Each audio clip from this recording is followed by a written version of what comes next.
संसदेच्या पावसाळी अधिवेशनात कामकाज सुरू असताना विरोधी पक्षनेते राहुल गांधी हे नीट परीक्षेसंदर्भात पेपरफुटीच्या विषयावरती बोलत असतानाच अचानकपणे त्यांचा माईक बंद करण्यात आला। हा प्रकार अत्यंत निंदनीय असून भारताचे सर्वोच्च सभागृह असलेल्या लोकसभेच्या पवित्र वास्तूमध्ये विरोधकांचा आवाज दाबून लोकशाहीचा गळा घोटण्याचा अश्लाघ्य प्रकार मोदी, शहा, बिर्ला या त्रिकुटांकडून घडलेला आहे।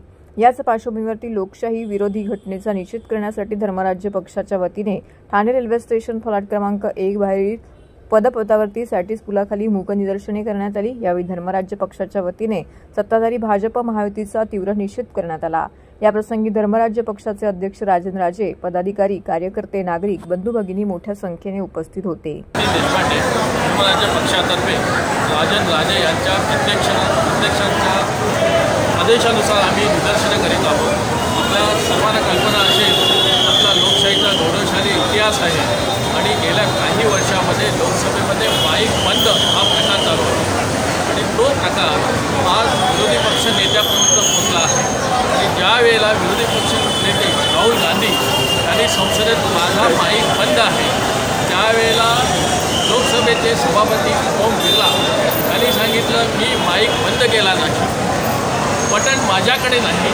अर्थात लोकसभेचे सभापती हे संसदेचं कार्य पाहत असतो, त्याच्याकडे पॉवर आहे लोकसभेचं कामकाज कसं चालवावं आणि त्याचं लक्ष ठेवून हा एक केअरटेकर आहे संसदेचा म्हणजे लोकशाहीचा। आणि अशा वेळी कायदेशीर कर्तव्यात कसुरी करून तो सांगतो की माझ्याकडे बटन नाही।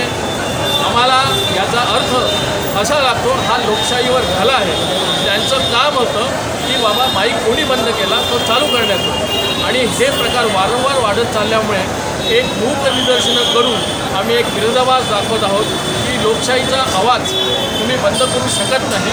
जेव्हा जेव्हा तुम्ही असा माईक बंद करण्याचे किंवा लोकशाही संसदेमध्ये कोणत्याही सदस्याचा आवाज माईक बंद करण्याचा प्रकार असेल तो निषेधार्ह आहे।